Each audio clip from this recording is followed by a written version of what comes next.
Hello, everyone, and welcome to the Men You'd Love to podcast. I am Kat, your host, and my guest today is Dwayne Morton. Dwayne is a former international basketball player, but his biggest accomplishments happened away from the court. He is a published author, inspirational speaker, podcast host, resilience integrity coach, and mental performance expert to elite athletes and business leaders. Welcome, Dwayne. I'm so happy that you're able to join me today. Thank you, thank you. So first of all, I'd like to just start out with just a huge amount of gratitude, but I think the listeners get overlooked so much on podcasts. So I like to just say thank you to the listeners because whether it's morning, afternoon, or night, like whenever they're watching this, I just want to say thank you to you to allow me to share my story to you, but then also like I want to thank my friend Kat for inviting me on, and I'm really looking forward to this conversation. Thank you, Dwayne. That's so sweet. Yeah, I really like that you acknowledge the listeners. And I just stumbled over my words. You and me have been a little bit chaotic this morning. So it's just Yeah. like we were just saying how it's a little bit chaotic, and I'm like, that's okay. That's our energy today. So it's already showing up. I think that's going to be funny. I just actually want to say how we met because it's pretty hilarious. Um, It's it's great. so, so I just received a DM from this person, Dwayne Morton, and it said, "Kat, we got to talk about your podcast." And I was like, "Who the fuck is this?" So I wrote back, "Yeah, we got to talk," right? Like kind of sarcastic, matching the energy, right? And then we booked a call, and this man looks at me and he's like, "You're not who I thought you were. I thought you were someone else."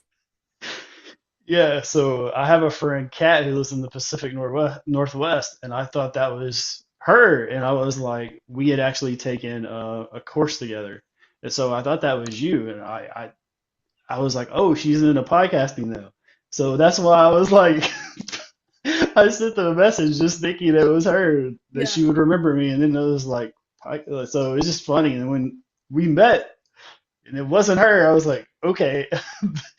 So give me this whole plate of crow. Let me eat that real quick. And Right. but it turned into a great friendship, and and ultimately we're doing podcasts together, so that's really cool. Right. So yeah, Yeah, and I have a feeling we'll be doing other things together. And like we spent an hour on the phone, like at least I think for my last call, it was at least an hour. And it was just one of those like we laughed the whole time, and I believe I cried at some point. Um, and it was just like one of those like soul recognizing like family connection. It just felt so familiar, and I just thought it's so hilarious that we got on the call and I was like, "Who the fuck is this?" And you were like, "You're not who I thought I was going to talk to." So, but here we are. Um, yeah, absolutely. It's funny how the universe does its thing, and when people cross paths, it's just like. But then when you have that resemblance of a soul family, it's just so different, and it's like I've feel like I've known you for years, not just a month. I think I'm not really sure how many weeks or is it just a few weeks? I mean that and that's the thing is it's one of those things where it just feels so much longer. And then I immediately like I wanted you into the group that I lead with a bunch of women that because I knew the synergy was so good. That was the other aspect. And so it's amazing when God has us cross paths for a purpose, and we found our purpose pretty quickly. exactly. And it was just one of those things where just this immediate knowing and being aligned, and we shared so many like personal and deep things. We got into this deep conversation. We were so vulnerable from like minute one after our like initial laugh. And I think that's why it feels like, has it been like 2 weeks or 2 years? Like I don't fucking know, because we never talk about the weather. We talk about deep stuff, and like we connect, and it's just, yeah, it's lovely. So I really appreciate you. Yeah, And I just appreciate want to you. say the bio I read does not do you justice. I feel like it's a sliver of the man that you really are that I've gotten to know in the last few weeks or years. I don't know how long it's been. No, it's been Right. weeks. Um, and you have one of the most fascinating, inspiring stories I've ever heard. Truly, that just like touched my heart on a different level. And I know you don't usually go back into the past, but I kind of want to go back a little bit today. I feel like we need to honor those parts of you, and I would really love to do that. Well, yeah, I mean, so I appreciate it. So that. bio was a year ago, I believe, is when we created it because that's for the book. And I've just used it because I didn't know what else to put and how to put it. And my friend who helped me create it, they do marketing, but also it's for the book, so it has to be so many words and those things. And then sometimes when you go to a podcast, they're like, "Hey, we want a short bio." I'm like, "How can I put this in this many words and be able to really tell the story?" And I'm a storyteller, but I used to not really think of myself like that either. I just thought myself as a basketball player. So from the age of 4, my dream was to play past high school basketball. But I really believe that's where I learned resilience.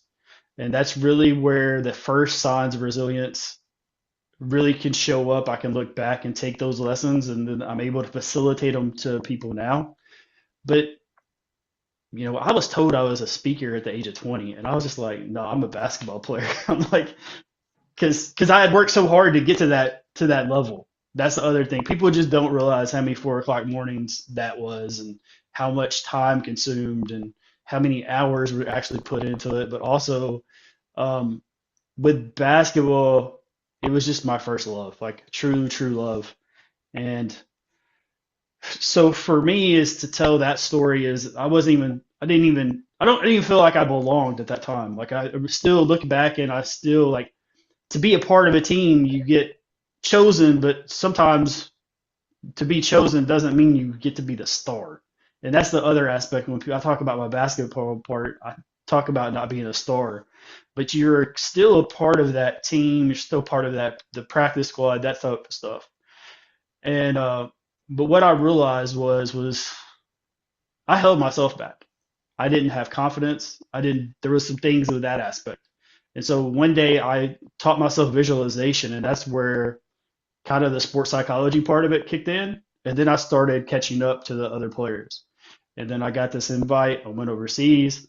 And here's the thing about when you're just divinely protected and divinely inspired, there was no path to me to get there. There was zero path. And it just so happened there was this little narrow hallway that turned into this big pathway, and I got to go overseas. But I had only been on a plane one time before that, and then I was on a plane like a lot, so you can just imagine. So I bring the basketball part up because then in 2006, when I was diagnosed with the rare blood cancer, I thought that was the trade-off. I get my dream, I get a shorter life, and that was a one of those complete polar opposites of my life, because the day before I woke up, I ran 2 miles that day, and then that night I played 3.5 hours of basketball. The next day I can't get up 3 flights of stairs. So you can just imagine just that polar opposite. And that contrast really made me realize, like, hey, this is not good, whatever is going on. And so I was diagnosed with a rare blood cancer in 2006, similar to like severe fatigue syndrome. So I was just tired all the time. I really struggled to just even get to the grocery store. And I actually had my handicap parking tag just to remind me of like what I had to go through. And as I'm dealing with that, and that, I was dealing with anxiety and depression. I don't want to go too much into that part. I mean, you can ask questions about it. That's fine. But just, and then in 2022, I was involved in a police shooting as a bystander so it's like I was in these two unlikely and two untimely circumstances. But I feel like they kind of helped me get over each circumstance, helped me get over the next. And this police shooting happened. A stray bullet hit the truck that I was driving, and it hit a piece of metal in the truck where the roof and the bed of the truck meet. And this piece of metal is not that big. I was driving 45 miles an hour. My 3-year-old niece is in the back seat. And if the bullet doesn't hit that piece of metal, like if it misses it by an eighth of an inch, it kills me. If it misses it to the right eighth of an inch, it hits my 3-year-old niece in the back seat. So I was dealing with PTSD and survivor's guilt as I was dealing with the circumstances of the blood cancer. And then March 8th of 2024, I had a brand new doctor, which just so happened to be my seventh doctor. And he told me I don't believe you have this. And I'm like, what? And I'm sitting there fighting for my diagnosis like an idiot. But that's the thing is like we identify with something because people tell us. He said, I don't believe you have this. And I was like, man, I've had this for 18 years. And he's like, yeah, but he's like, this doesn't work. Like, and so he explained that I was misdiagnosed. And so that's where my spiritual journey kicked up another notch. And, as you know, the first person who told me that the confirmation before I got the sleep center test was done by a psychic. He told me I was misdiagnosed on a huge Zoom. And I was just like, how do you know this? And then he also said something else to me. He was that when I told him about the police shooting, he said, you saw a bright white light that day. And I was like, I did. And I never told anybody. So that's the other thing. The diagnosis part, only the misdiagnosis potential, I only told four people: my mom, my dad, my brother, and my sister-in-law. I didn't tell anyone else. So I knew that there was something divinely connected for him to be able to tell me this information. So it really kicked off my spiritual journey into a whole different level where I was looking into astrology, human design, and then, as you know, one of my mentors is one of the top quantum healing people in the world. And then also that's how I am connected to Dr. Joe Vitale and got to meet him a few weeks ago. But that's really the journey. Is like it's got me to this different level, and it's it's really not overwhelming, but it's also one of those things. It's like whew, I can excel and like really look at what has transpired to build me to here. But I feel like I'm on a marathon and I'm only on like mile two or three. Like I know that this journey's way bigger, and I also know that I need to just stay present because when I run, if I'm looking too far ahead, I'll get off track. If I'm so far in the past, I get off direction and I start running slower. So that's really the gist of myself. And, the other part is my program, Show Up to Win. I created that because that's what I needed when I was going through all this stuff. And so that's my thing that I want to facilitate to everybody, and is that I got inspired to inspire others. And you certainly been through some dark times, and to come out of that with this level of generosity of spirit and generosity of heart, Dwayne, like honestly, it's very inspiring. And to see you want to use that to help others and create Show Up to Win and publish a book is truly amazing. And you said something interesting. You said that being sick kind of prepared you to deal with the second event, the shooting. Do you want to talk about that? Was it like the mental resilience? Was it the self-trust? What was it? Um, it was the so I'm a big thing of like I thought I had this big chip on my shoulder, like it's me against the world. And when you're diagnosed with something rare, it's not a why me part, but it's also like how do I get through it? One of the biggest things for me is I couldn't find somebody else's story who I could relate to. Like they just wanted to be content. I didn't want to be just content. I wanted to be able to play basketball. I want to be able to run. Same thing with the shooting. It was like I wanted to just get back to just being a content because I was like, hey, I don't want to just be content, but I'm a hell of a lot better here than the PTSD and survivor's guilt. So what I would say it did was it allowed me to realize that the things that I was taught in basketball and in baseball, the mental stuff, and when I say mental, I hate to use the word stuff, but to give that umbrella, because they teach you how to breathe. They don't teach you the breath work, but they teach you the importance of breathing. So when I go up to shoot a free throw, I take a big breath in, and then I exhale as I'm getting ready to shoot. It's to calm your nervous system. But they don't teach it like that. They just tell you to do it because of the results. They don't say, hey, you do this to this to get this. So whenever the shooting happened, I knew how important it was to control my breath. Have my 3-year-old niece in the back seat. The last thing she needs to see is the person that she's looking for, her protector, to lose their shit. I didn't want to do that, and so I knew how important it was to just take a breath, slow my heartbeat, keep as composed as I could, lose my shit later when I'm at home. Don't worry about it right now. Focus on just this present moment only, and only go through this aspect and be like, once I get through this, then I can go home and be mad and whatever. Like right now, I have to worry about my niece. My niece is my number one objective right now. And as soon as I found out she was okay, I was, and once she left the scene, then I was like, I got a little bit more animated and I was like, hey, I don't understand like what happened. So I think that's really important is I took the sports stuff and applied them to life. And I think that people do that, but they don't talk about it the way that would really inspire the youth sports initiative like the way I want to. Yeah, and I think what you described is really like ultimately emotional regulation at its finest because I mean, you were fucking scared, mad, and all those things, but you were able to put that aside because there was something bigger happening in the moment. And that was a little girl needed to see your confidence and your peace and feel secure and feel safe. So that would be less traumatic for her because, yeah, the last thing she needed was to see you dysregulated. So, like, you knew that you were dysregulated, but you needed to put it aside.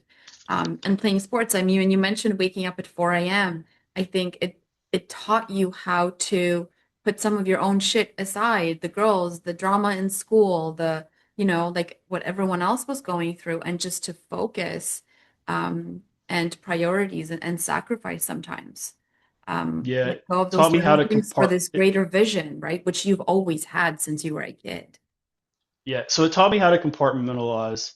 Um, one of the things is I didn't date until I was 19. Like I was literally so I want You this. were like, I'm willing to sacrifice whatever to get that. And I don't even know if there's a snowball's chance in hell for me to get that. But if there is an opportunity, I want to be prepared and ready. And so that was the other aspect was there was really no path. And people were like, so why are you doing this? And I'm like, I just have this knowing. I have this feeling that I'm supposed to be prepared. And when it's kind of like a Noah and the ark. I can't imagine him building this ark and everybody's just like, why are you building this? Right? And so and I feel like that was the way it was with basketball was like I was taking it as like I'm looking for my future career or job and people are like you're barely playing now. Like you're not even playing high school at this point because I quit my last I didn't play my last 2 years. So I think that's really important is just to be prepared to be prepared. Like to you never know where an opportunity stands for, it comes in. Um, but for me, with this being about the love part, like I didn't date until I was 19, and then when I found out that I was diagnosed, like I didn't want to put that burden on anyone else. So I was just like, well, I guess the dating thing is, like gone. And I feel like because they originally gave me 3 to 5 years. So when you have that type of timeline, like there's not any time to really establish a relationship or actually build anything, in my opinion. and I know you are such an easy person to connect with. You're so approachable, you're so friendly. So I know you have a ton of friends. But that relationship part, do you feel like it's kind of robbed you of the mentality that you're going to like die soon? Um, and just the fear of that and not wanting to put someone through that pain, do you feel like, and now knowing that it's obviously not true, do you feel like it's robbed you of, those opportunities and relationships and falling in love and all those things? Yes, I mean there was times that like I met people who that I wanted to date. There was one individual who like me and her were very compatible and we talked about it and she was like, I just wish you were healthy. And I'm like, you know, let's think about how that would feel. Now I can say that from a place of safety now, but back then I was just like, damn, like what if I was healthy? Like what would my life look like? And so it also allowed me to dream too. One of the things for me was every night I would, as soon as my head hit the pillow, I would be thinking about if I was healthy, what would I do? Like, how would my day look differently? And so, as you know about manifestation and visualization, you know, um, I sometimes I wish I could say I was healed rather than misdiagnosed because I truly do feel like I am healed. Um, but through that, I the relationship part was always one of the missing pieces because I also had the relationships I had were not good. They were good for them, but not really for me. And it was a lot of me shrinking. And I also felt that was part of what my role was to shrink. And so I think that even now, when I'm looking to date somebody, I have to make sure that like I'm able to lead and be the leader I am, but also not shrink. And find the person that allows me to be the leader and be that lion, but like understand I'm a quiet lion. But I'm still that alpha animal that like I can, I've done some really incredible things, but I am a leader of leaders. And I need somebody to be on that same page to see, hey, you might not see my perspective right now, but you'll see it later on and realize that like, and not be from a comparison of right or wrong, but be in a place of like, hey, this is the path we should take, and not. And I think there's a lot of males that are afraid to like just step up. And I think for me is when I was going through my shit, it was going to be hard for me to step up anyway. And now I'm in this place of great health that I know, hey, I can step up in that way and actually lead rather than to just follow. I feel like there's a one thing that's consistent with your life from just talking to you and hearing your story again is like that you are a visionary. And I feel like there's been a part of you.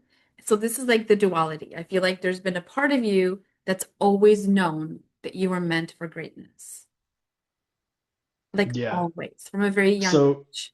But then there's so another part of you that had to shrink to fit in with the people that didn't believe that you were meant for greatness.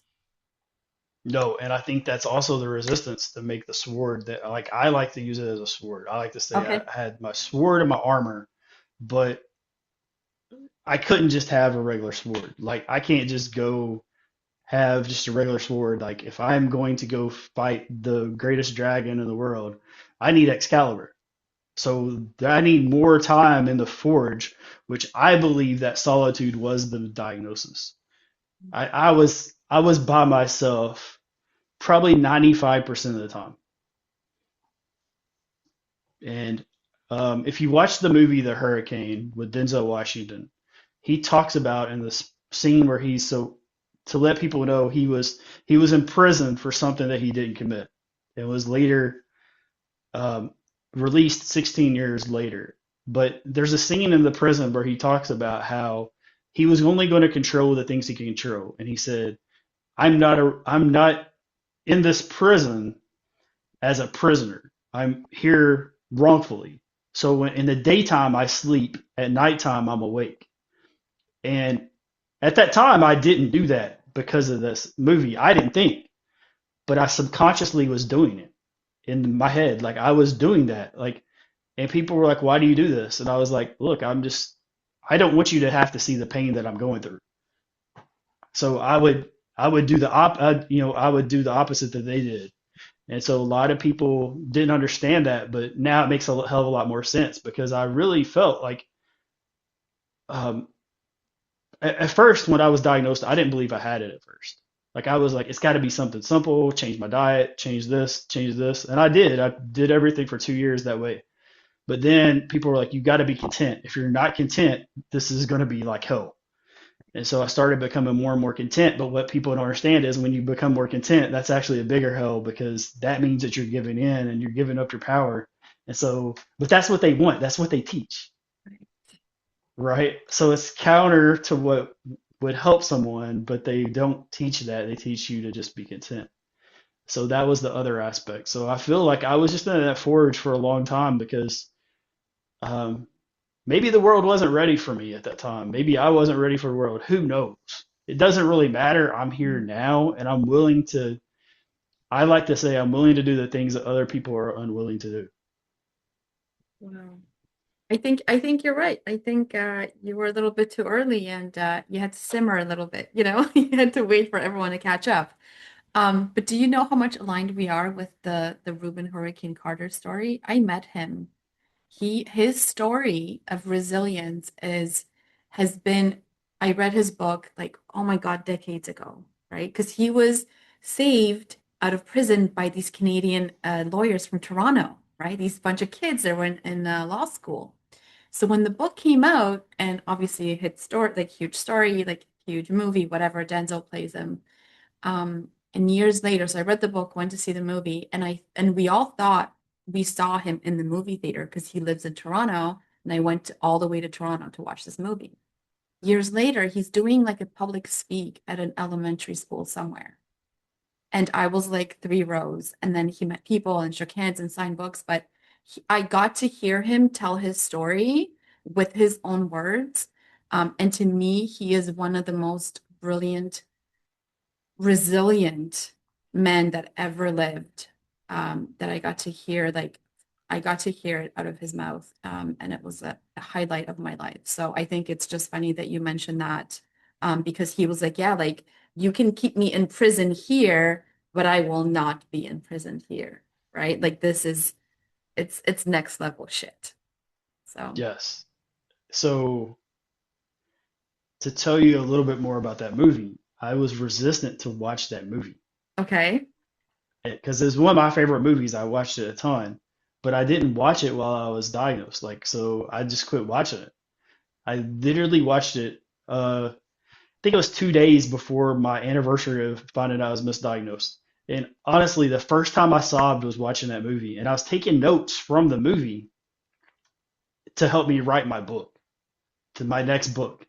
So so much alignment in the fact that we didn't know this part about it. Like I Yeah, got this cold this chills once you said that you had met him, and I was just like, oh my gosh. yeah. I was like, I will drive like a long way to go see this man and be in the same in his presence. And he was old and he was funny as fuck. And like no, honestly, he was so charming and he was so funny. And he's passed away since. But what a life he had, and what an inspiration. And he devoted his life. He stayed in Toronto, very humble, and he had an organization and he got innocent men out of prison that were put away before like DNA's testing, was real. And yeah, he was helping people that were innocent come out of prison. So what an So inspiration. one of the big takeaways for me from that movie was, and so his story is incredible. But when I watched the movie back in the day, I was so inspired by the boy Lazarus, right? Mhm. And that's the thing that like I need right now is for someone to discover my story, like how he discovered Rubin Carter's story. Right. And that was the other part when I became an author last year. I put the I didn't put the book out with marketing. Like I didn't worry about marketing. I was like a mindset person. I Today's the 29th of April. We finished the book the date like so like the anniversary was yesterday. We got it out, put it on Amazon, and she wanted to. My friend was wanting for me to wait 4 6 months of marketing, and I was like, so May 16th is the anniversary of the shooting, and so we put it out on that anniversary of the shooting because I knew the importance of that day to take that negative day, turn it into a positive. That I was willing to not worry about how many books I sell, but to be like, hey, I want this because of this. So now here in 3 weeks, I'm gonna be celebrating becoming an author, not celebrating the fact that like I went through this really tragic story. The other part is I think this is the other part with is there was an officer who died that day, so he got killed, and so for me it's a very humbling part because um, in the previous years I would have said God spared me. But when I found out when I was misdiagnosed, I realized like no, it was that put me in that forge part. So he didn't spare me at all. He actually equipped me, and that was very empowering when I realized that he equipped me, and not the other aspect. And so I just wanted to share that part was like, but that's the parallels of mine and his story, but then also it inspiring this book because I can take all the knowledge that I got from the movie and the name of the book is going to be You're a Prisoner in Your Own Mind. Okay. That's crazy. And I love that you launched your book and published it on the day, on the anniversary, because you, like you said, you took this dark cloud that was hanging over that day, and you gave yourself a reason to celebrate on that day as well. Yeah. Um, I think to say that you're protected and you had like a horseshoe up your ass is like a huge understatement, right? Oh, it's a huge Um, understatement. right. So my friend does odds, and that shooting, just where that bullet hit and stuff, is like 40 billion to one. Like, Yeah. it's ridiculous. But it's also the fact that like there's other times where I can realize where I was extremely divinely protected. There's actually something that happened a few months ago where I realized like whenever I come up and speak to a live audience, that the value is going to be the value. It doesn't matter if someone's going to try to sabotage me or whatever. Like I still am coming with the open heart of facilitating a message, helping people, and they're going to get the value out of what they need. And so that was another big part that I needed of just reassurance. Your your story is one of like visionary resilience, um, so many, I think, hidden messages and hidden meanings that I think you're still kind of unpacking as you go along on your journey. And it's beautiful to watch.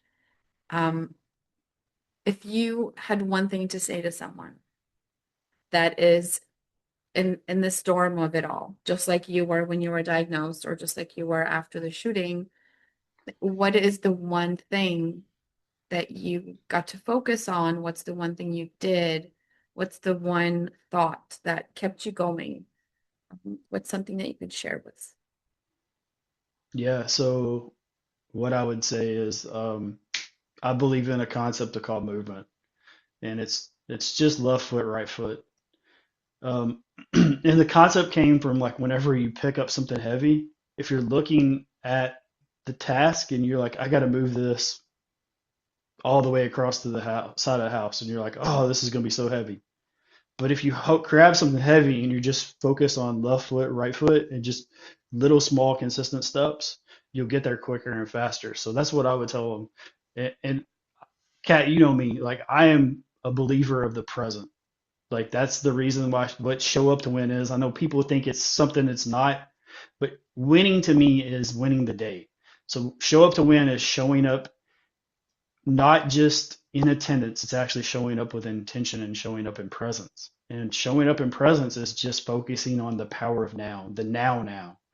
Um, you know, that gets overlooked so much, but I just focus on now. Like I'm not worried about what I have to do here in 3 hours. I'm not worried about what I'm gonna have for supper. I'm so focused on just having a great conversation with my friend Kat on her podcast.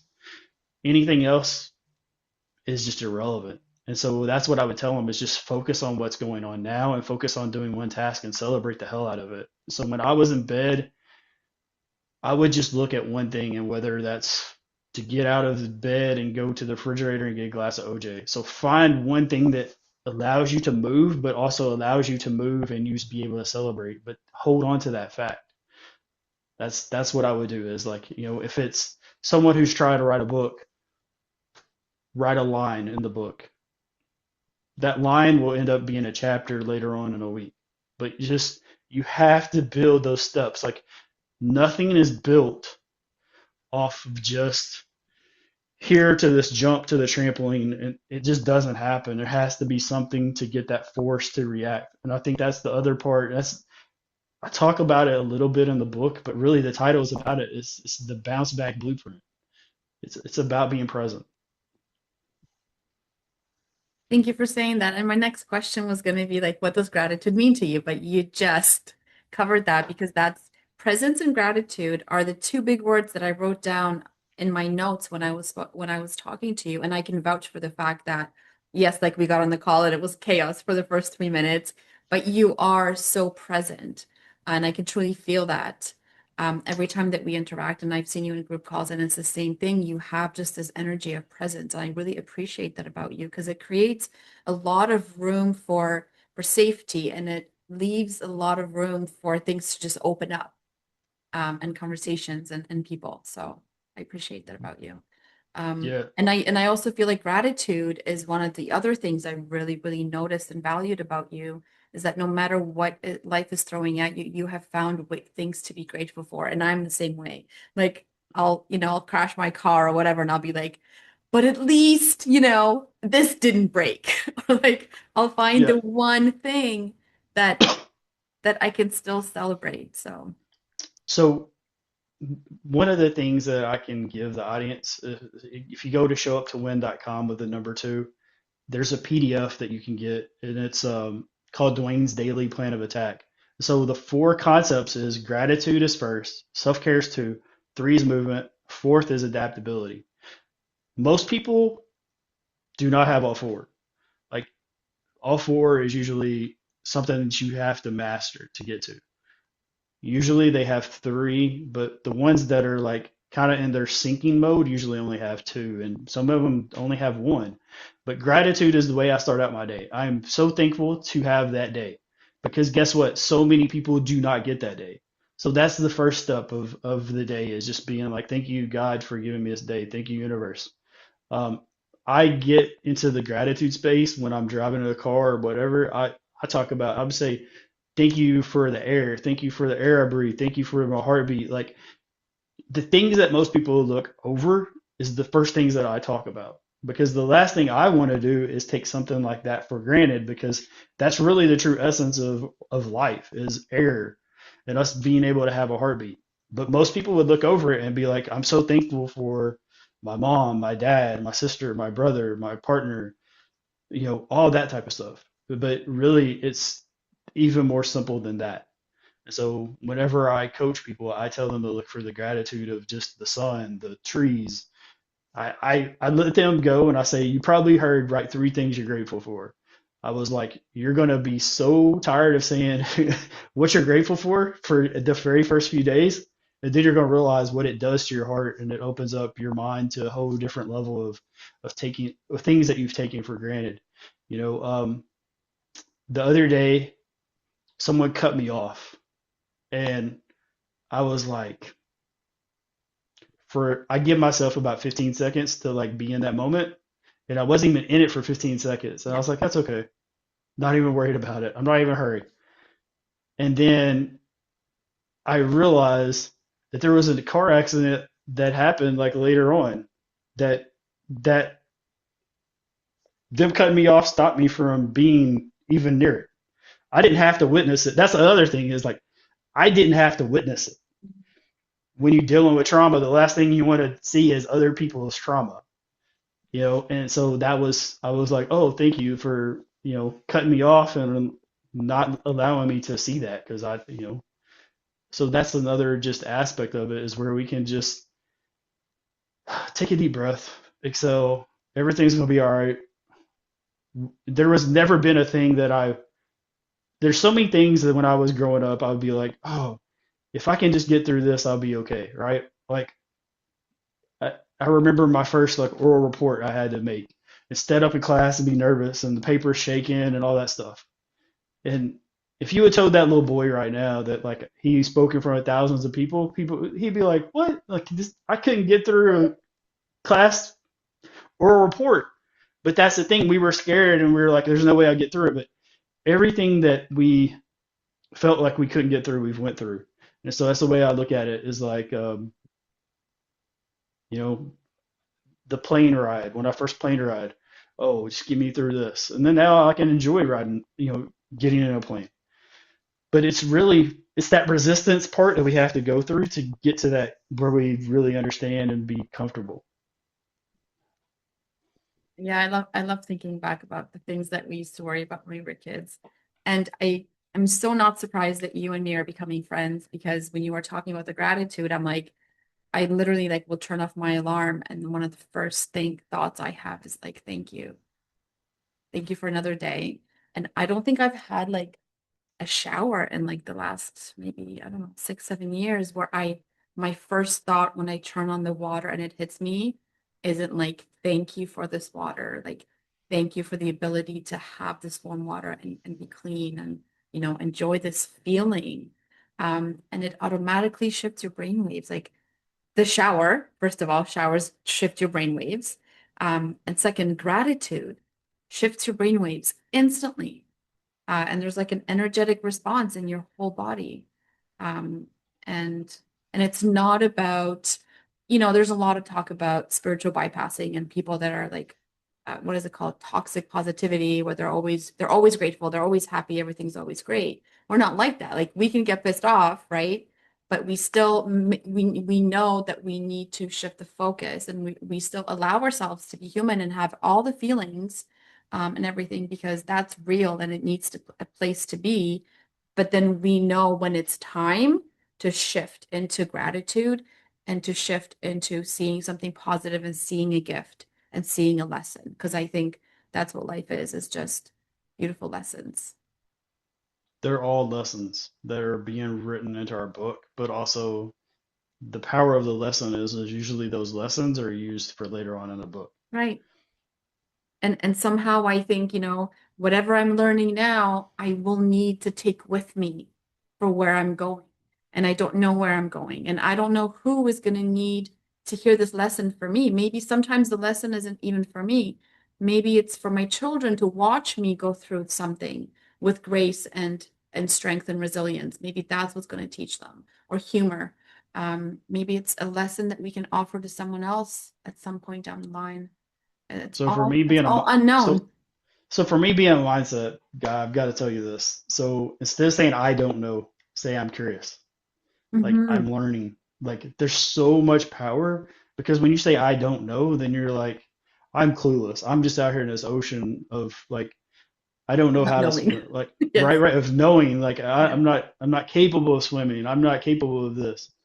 Where I'm learning, that's empowering. Or I'm Okay. curious, opens up that law of attraction part Thank you where for you're that. attracting. Yeah, you're welcome. But I Next time you hear that's me what say I I don't know, give me no, give me that's a all good. reminder, because I'll have to get out of the habit. Be like, Kat, you're not supposed to say that. Yeah. So you Hold just me accountable. yeah, and so you hang around me long enough and you hang around with my friends long enough and they'll keep you on track to Okay. keep that energy. I love the fact about the shower. Um, so when I was overseas, we actually lost um, the ability to take a shower inside. So we were taking them outside. This is in the wintertime, and I'm sitting there taking it, and literally the water is basically turning into icicles. Right. And I'm just like, and I remember when I first it happened, I was like, I was mad. And I was like, why am I mad? Like, I can't do anything about this. And then I was just like, I was so grateful to just be able to take it was a cold shower. Hmm. Like, I was just like, I was so grateful just to be able to take any type of shower Yeah. because I realized that there were so many other people that didn't have it. That was the other aspect of when I was overseas was I was able to see the contrast very clearly of the haves and the have-nots. Yeah, and as someone that I grew up in like a communist country, I grew up in Poland, and like traveled to countries and seen, and I was homeless for a little while in Austria as a child, lived in a little Fiat. And so like water and food and shelter and having a car, when people complain about, certain things like how big your house is or like how old your car is and all those things. Like my kids make fun of me because I have an old car, and I'm like, I have a car. I really don't care. It gets me from here to there. Like I so don't care, guys. Um, and I think that if we have clothing, water, running water, electricity, shelter, a car, a house, we are more fortunate than over 80% of the world. And I think people fucking forget that. But there's people that wake up that don't have the basic things that we do. And so like I never forget and I'm always grateful. And when things are falling apart, that's what I hold on to. Um, and I love that you're the same way, but you had to experience certain things to be able to have that humility and that appreciation. And that's, you can't buy that. Yeah, you have to appreciate it, but also I think more people need to go through it or see it to have that evidence base. And once they have that evidence base, then it's almost we get stuck in not being able to realize that we're abundant beings and we're supposed to have everything that we want. Um, we have everything that we need. That's another thing. So it's like the flip side. Like I have everything I need, but also I am allowed to have desires and wants. So I think that's the other aspect. Is like it's um it's the same concept of like law of attraction. So with like if you're dating someone, you can say it's for me it's like her or better. Her or better. Like I think that's very important is to be able to realize that you also deserve better. And when better comes along, that's okay because the universe is saying, "Hey, I have better in store for you. You just have to take the lessons off of this person." And so I think that's another aspect with dating is we get fixated on one person or we get fixated on our idea of the perfect soulmate or the perfect person or like the looks or whatever. And for me, what I've been doing that I'll share because is I've been taking characteristics and traits of people and like putting that into who I want to date. It's like I like this from this person. I like her honesty. I like her bluntness. I like the fact that she can inspire me. So if it's not this person, then I want this. If this person doesn't have this trait or these traits, then I'm not, that's unacceptable to me to take. I love that mindset, and I love that about dating because sometimes when we think of partners, we only have the lived experience. So we only have these filters that through which we see the world based on who we have met and what's happened to us. So sometimes there's qualities in people that we haven't even experienced that we don't know to look for because they're not even in our vocabulary because we've never met anyone that we were like, yeah, we like that. So sometimes we get to meet people that show us certain qualities that we never knew existed. And sometimes they're not meant to stay. Sometimes they're meant to do exactly just that and say, this is something that you didn't even know you needed. And here it is. And you get to take that lesson when they leave or you leave or whatever. Yeah. But yeah, I love that mindset. Yeah. So, one of the people that I had actually like I said earlier, like, she was like, if you get healthy, like, but I took something her character traits and like built something into like, hey, if they don't have that, then I'm not even going to go past the first date. Like, it's not going to be like once I find this red flag that she doesn't have this or doesn't want this, then it's like, hey, so for me was just that drive. That was the one thing I took was that if someone isn't driven, they're definitely not for me because the last thing I want is someone who's just content and not have some type of purpose or something to drive them, to inspire them. Yeah, So that was one of the big lessons I learned from that person was like I need someone to have some type of drive. I feel that. Do you have a list? Do I have a list? Yeah, do you have like an actual list? Because I have like an actual list. Or is this like all in your head? It is on a list. Okay, good. We should Yeah, we it's should actually on a get on the call and compare list for sure. compare. Yeah, Yeah, yeah. yeah, for sure. Yeah, so I do have a list. I also have it on my phone, and but it's Mhm. actually something I kind of know. But also, one of the things for me is like when I was younger, it was like I want her to be this tall, and I Right. was like, then I would realize like that's good idea, bad, Mhm. bad execution of the idea, Yes. you know? Yeah. So I had to learn a really hard lesson in that. And then I realized like what really character traits and how, so I'll tell you, because this is actually funny. I actually went on a date and I left the girl there. Like I told her, I was like, hey, if you're rude to the waitress again, like I'll give you money, you can take a cab home. And she was rude to this waitress, and Damn. I was just like, look, I was like, I told you. And I was like explaining, like, So this lady was her first or second night waitressing, and she told us, she's like, "Hey, I'm new here," like blah blah blah. I'm I'm like, "Okay, new. Yeah. yes." And the first time it was like the lady forgot her straw, and I was like, "That happens. That's not a big deal. This isn't like they like forgot to cook your food and Mhm. put it on a plate. Like, it was just, and it was the little things that was just like this lady was just like wanting because she was new to just like make an example of like what someone could take. Yeah. And and for me, my mom was a waitress, so I knew kind of the etiquette, but I always like I would take the plates, I would always put the silverware on them, like I try to like clean up Lady. Yeah, before, yeah, yeah. like yes, because I knew that like those little things would be helpful, but it also just shows the gratitude aspect. And yeah, and there she was just like really rude, and she actually yelled at her. I was like, listen, I was like, I really kind of like you before. I was Yeah. like, I really at this point, like you have almost embarrassed me at this point. And You I was embarrass like, yourself. Jesus. yeah. And I was just like the whole entire time, I was like, we haven't really had a conversation. You've just been arguing and complaining about this waitress who's like a learning. And she was also Hmm. young too. That was the other thing. She was a younger waitress. Yeah. And so I was just like, and yeah, I was just like, hey, here's $30, get yourself home, and like I'm done. I'm done like Damn. with this whole yeah. Yeah. But that's also I mean, for me at that time, that also showed what I was willing to accept and what I wasn't.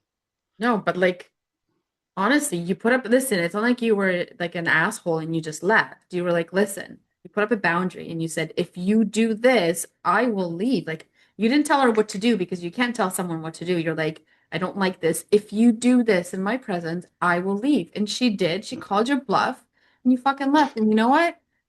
Good on you. And I'm sure she learned a lesson that day. Like, I really hope that she did. Yeah, Um, I'm sure Period. she did, and but that's also one of those things is just we have to realize like what were the boundaries and then set those boundaries. Right. And you know, for me, that was that hard line. And then I realized even when I didn't set boundaries later on for friends, once I started making those type of real boundaries, I attracted better friends. I attracted people like yourself into like, so that's the other aspect is when you raise your boundaries, you get better, you attract better. Because they're like your standards. And when you look at, this is what I always say, when you look at your friends, they will tell you how much you respect yourself.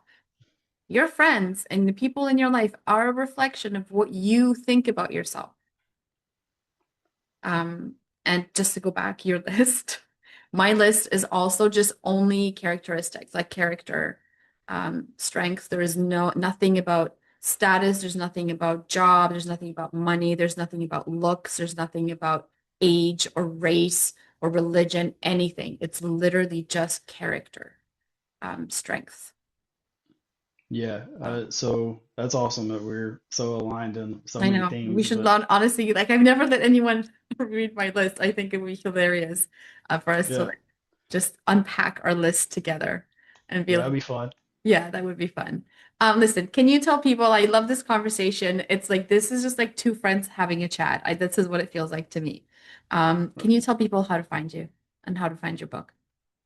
Yeah. So it's going to be on Amazon. It's called The Bounce Back Blueprint Become Bulletproof. And the book is about the things that I went through, but it's not like a biography. It's not like the story. It just tells about these situations and then the things that I applied. But like I talk about breath work, but I talk about like I didn't know what breath work was at Yeah. that time. Like I just didn't know. I just knew I needed to control my breath.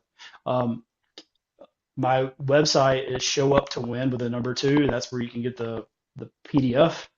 There's DwayneMorton.com is the other website. And then my social media is Dwayne Morton on Facebook, and then I'm Show Up to Win on Instagram. Just it is with the number two. That's the only thing. And then I have on my own podcast called Show Up to Win, and that's on YouTube, Spotify, Apple, and I feel like I'm missing somewhere else, but it doesn't matter. I'll put all the links in the notes of the episode. Yeah, Yeah. but Thank you so much, Dwayne. yeah, absolutely. And I'm really looking forward to our friendship growing, but also Mhm. looking forward to hearing feedback from the listeners and also seeing your podcast grow because I know that it's a newer podcast and being able to celebrate my 1 year anniversary, I know what it takes to actually have an effective and consistent podcast. And so I'm looking forward to being able to celebrate your 1 year anniversary in like 11 months or something like that. So yeah, 12, 10, something so, like that. so 10, something. Yeah. Thank you so much. And I'm so grateful that the universe brought us together. I'm so grateful that you thought I was someone else and you reached out to me and that we have this connection. And I can't wait to see where this goes. And I hope that you'll come back and we can have many more conversations. Maybe, yeah, Well, we'll record us on, maybe we'll just like low-key record us unpacking our our traits, lists and see what comes of it. we can just do that and put it on social media. That would be fun. Yeah, Just I think that'll doesn't be even have to be funny. a podcast. Yeah. Yeah. Okay. Thank you so All much. right. You inspire me, and I truly, truly appreciate you, Dwayne. Yeah. Appreciate you too, Kat. Thanks so much. Thank you.